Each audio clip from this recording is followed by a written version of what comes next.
Jumpin' In on Manx Radio. With Howard and Chris Kane. Hello. Good evening. And welcome.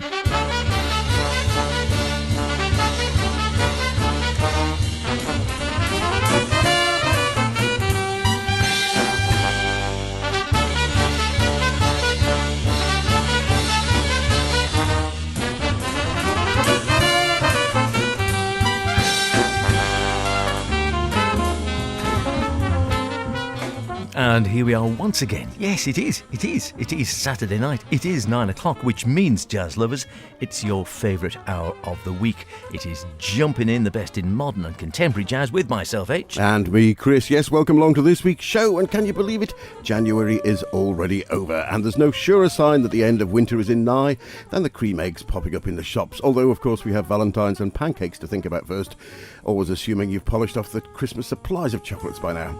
So, H, have the winter blues been swinging, or have you been watching the evenings lighten and thinking of the jazz festival season approaching? Speaking of which, if you're hopping off the island this weekend, you can still catch the last Sunday of Southport Jazz Festival, which is back and in a brand new venue. Sadly, we can't be there this weekend, but you could still go and catch Alan Barnes with his big band. Good stuff indeed, as is Under Milk Wood, with an extra character. Yes, indeed. A birthday boy. He hasn't been on the show for a while, and I'll be drifting with Mette Henriette. And from me, I'm talking to myself, no change there, looking back, starting as I mean to stop, and getting underway with attitude with For McCoy.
All rumours of big bands being dead can be put to one side. I think there's so many great modern big bands around. That was For McCoy, a swinging track dedicated to none other than McCoy Tyner, as you might have guessed, taken from the recently released sophomore album from the Henry Godfrey big band Attitude and Gratitude. Drummer and composer Henry is now Boston-based, but he honed his trade at Berkeley. Don't so many of them, with a degree in jazz composition and then a master's in jazz at the New England Conservatory of Music. Since then, he's been touring around North America and Southeast Asia, and on Attitude and Gratitude, you get the impression that each of the pieces were genuinely written with a musician to solo in mind, spreading them right across the band, and his writing gives all of them an opportunity to shine. On that track we heard pianist Rowan Barcham and guitarist Pritesh Walia. Terrific stuff, great way to get going as ever. And this next one is every bit as good, if somewhat older. You have to be, frankly, a jazz thicko to have never heard of Under Milkwood. Far and away the most famous thing Stan Tracey ever recorded. He recorded an awful lot of cracking stuff, let it not be forgotten. But it has to be said, Under Milkwood was the thing that really brought him to prominence, and for many it might be the only Stan Tracey you have in your collection. If you have no other Stan Tracey, it would be Under Milkwood, I would wager. Now there is Stan Tracey Quartet, Under Milkwood, with Kenny Wheeler in Hamburg. Check it out.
The opening track from, for many, the classic, what sounds like the classic Under Milk Wood album. But that, as you might have recognised, has an added trumpet, that of Kenny Wheeler. It's Under Milk Wood in Hamburg. How's it come about? Well, it goes back to when Stan first brought out Under Milk Wood, which really catapulted him into the limelight, as such to the extent that he was invited over to Germany by the Norddeutsche Rundfunks Hans Gertberg NDR band, still going today, I think. And they used to do regular jazz workshop programmes, typical of a lot of the post-war West German broadcasting. They did a lot of this far more enlightened than we were in Britain, it has to be said.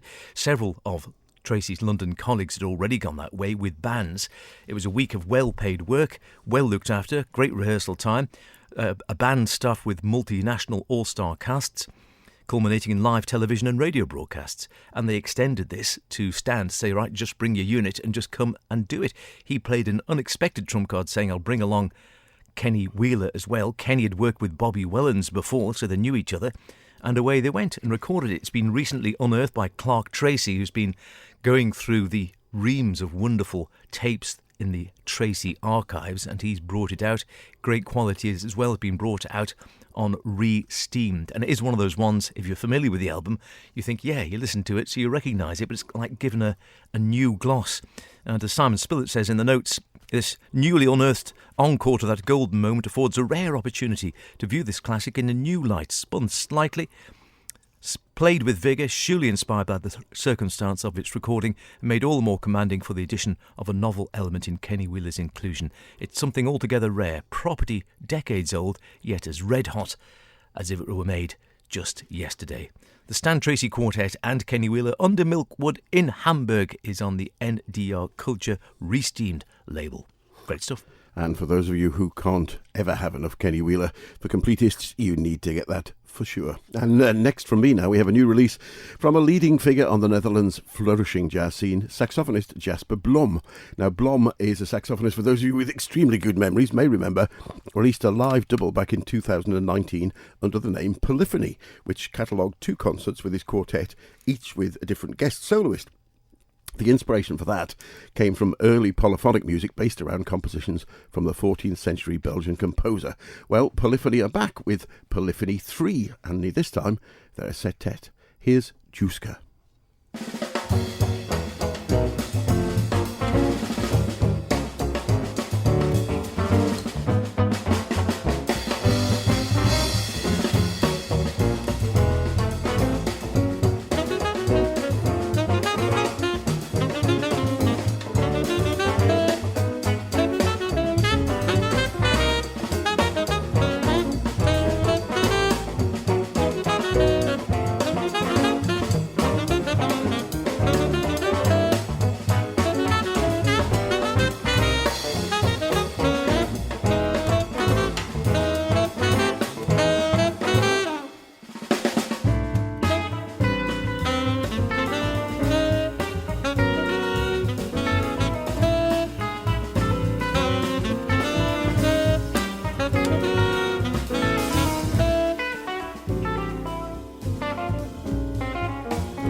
Juicer from Jasper Blom's Polyphony 3. At the core, we have Jasper's quartet of some 20-odd years now. Jesse Van Ruler on guitar, Frans van der Herven on bass, and Martin Vink at the drums. With 3 special guests on this time: Ben van Gelder on alto sax, Joris Rolifs on bass clarinet, and the prolific German pianist and composer Pablo Held on piano and Wurlitzer. And if you don't know Pablo's work, really, there's lots to go at, particularly the 3.5-hour release he did during lockdown, made up of concerts with lots and lots of different people, which is a treasure trove in itself. This time around, the inspiration comes from the post-tonal clock theory, where different tone rows are represented by the hours on the clock face. What happened to Polyphony 2, you might ask? Well, I guess I'm thinking that might be the second of the original quintets when they were released as a double album. And the tracks we just heard, Juicer, it has a sort of kinetic energy that drags you along and is named out of the Dictionary of Obscure Sorrows. I'm sure you all have a copy to hand, referring to a hypothetical conversation that you compulsively play out in your head, says Blom. Well, whether that's playing out in a confused way in your head or not, Polyphony 3 is well worth a listen and is out at the end of March. I'll be playing in my head one way or another. Hello, I'm Julia Hülsmann. You're listening to Jumping In with Chris and H. How about that? Okay.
The latest from Mette Henriette, the sax player. I see, tipped by some, and I think I was listening into the Radio 3 programme J to Z, and they were looking for their big names for 2023. I can't remember off the top of my head who it was. It was something like John Newey or something was tipping Mette Henriette as one to look out for in 2023. That's her new album, just out. It's called Drifting on ECM, came out on the 20th of January. It follows on her first one was a double CD, I seem to recall, which was just eponymously entitled just Mette Henriette, which came out a year or two back, also on ECM. Mette Henriette herself says this one's moved on quite a bit. She says, Drifting vividly captures a moment in time. I can hear everything still growing in motion on the record and how present my imagination is. Prior to the recording, I had a lot of time to sit down and focus on this new music, which I think obviously would be during lockdown. From the very beginning, I wanted to create material that could grow, expand and contract in different forms. Johan Lindvall returning on piano with the new addition of Judith Harmon on cello and herself on saxophone. It is, again, quite minimalistic. There's lots of little vignettes. Again, it's not calm music. It's music, really, that you need to sit down and listen to. It's very contemplative in that mood and very much in that ECM mould again. Quite stark, quite minimalistic, lots of space in between the notes. The sort of music that sort of sits and makes you think. It's recorded at the recently relocated Munch Museum in Oslo, rather appropriately, and then completed at Studio La Buison in close collaboration with Manfred Eicher, who produced the album. And as Mette says herself, Manfred's intuitive and complete understanding of her music significantly influenced the shape and sound of Drifting, which is what you often hear about Eicher, that he's actually a part. He's not playing the music, but he definitely helps to shape it. And if you watch any of his YouTube videos or some of the ECM videos there, you see him there, and he actually says, no, try it this way, right? Take it out, no, come in on this bar later, come in more softly, and he really does shape the music. And whether they have any artistic arguments or not isn't documented. There must be one or two, you'd have thought, but yes, he is clearly a part of the music. I'm enjoying that one. Whether she goes on to become into the A-lister, wait and see until this time next year. Indeed. A very absorbing album, I have to say. In many ways more structured than the first release, which was pretty free. Certainly on the double album. But no, very, very interesting. And I think, as we were saying only the other week, classic vein of ECM seems to be back in a very rich phase the last couple of years. Next now, a debut album from a German saxophonist and composer, Tobias Hoffman, not to be confused with the Cologne-based guitarist of the same name. How many Tobias Hoffmans are there? You would have thought perhaps it would be lucky to be one in the jazz field, but he's been performing since 2005 and writing and performing with this nonette since 2017. He won a Made in New York jazz competition back in 2019, and the album came out in 21. Here's the title track, Retrospective.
Lovely stuff. Retrospective there, with the title track from the debut album from the Tobias Hoffman Nonette, released back in 2021. The band often sounds to me like a much larger big band, actually, than 9 people, but the track they feature there has some tight horn section work with a lively sax solo from Tobias himself, followed by some delightful interplay between Philip Nijken's light touch piano and Andreas Veilte's rumbling bass, with some great drum work from Mikhail Provozniak. Well pronounced, yes. Those names are tricky. Some of those Polish jazzers, if we ever get to the Polish Jazz Festival, it'll be very difficult to report on it, is all I can say. We're often reporting on bad news when it comes to jazz club on this programme, with jazz clubs disappearing, places like Fat Tuesdays and, of course, some of the Jazz Standard, I think, disappeared. Some of them have been resurfacing again. One, which closed many moons ago, but is now, would you believe, reopened again, is the Café Bohemia. Is back in the music business, serving booze, food and great jazz, along with a bit of folk and other things, 6 or 7 nights a week, I think. I haven't been over to check it out yet, but Art Blakey was back there in the 1950s, no less, and cut a couple of classic albums, rather appropriately. Here's a track called What's New.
Thank you very much, ladies and gentlemen.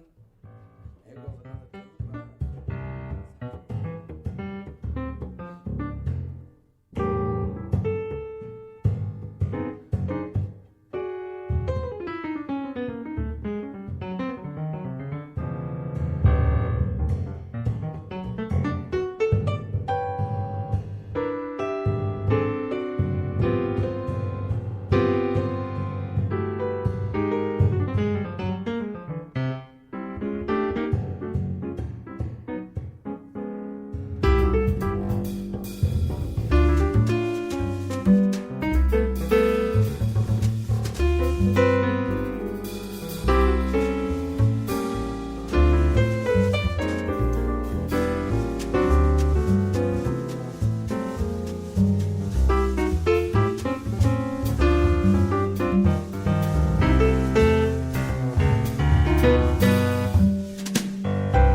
I love that fading away. Great quirky player. Haven't heard him for some time over on these shores. I must admit, I don't know what his latest is.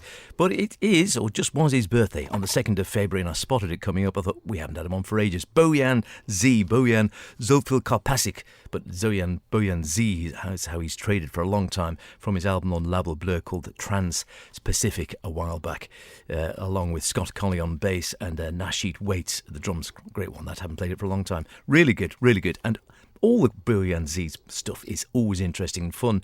And we just don't seem to have seen him for a while. I dare say he's got some new stuff out. I must check it out. But that is very good. Before that, which I must check out as well, life's not going to be long enough, is it? I can tell already. The Café Bohemia, the Jazz Messengers at the Café Bohemia, Volume 1. That was recorded in 1955 by Rudy Van Gelder to celebrate the fact that Café Bohemia is back in trade. So if you're passing through New York and you fancy going to a jazz iconic club, get yourselves down and check out what's happening. There's also talk, actually, of a number of the ones that are definitely permanently closing, Opening up again. including Smoke and potentially, even the one you said before. Jazz Standard, I think so. Jazz Standard is down to open sometime in March. Fingers crossed. Well, that's about it for this week's show, but we've just time to leave you with a track from the Ben Lee Quintet. This track originally came on their debut album, In the Tree, but here they are in a live setting at the Spotted Dog Jazz Pub in Birmingham. We must check that out sometimes too. They are Chris Young on alto, Richard Foote on trombone, David Ferris on organ, Ewan Palmer on the drums, playing a composition by the band leader and guitarist Ben Lee. Here's Beginning of the End. See you next week. Spotted Dog Jazz Pub. It's a must, isn't it? Yeah, not to mention Valentine's coming up. Yeah.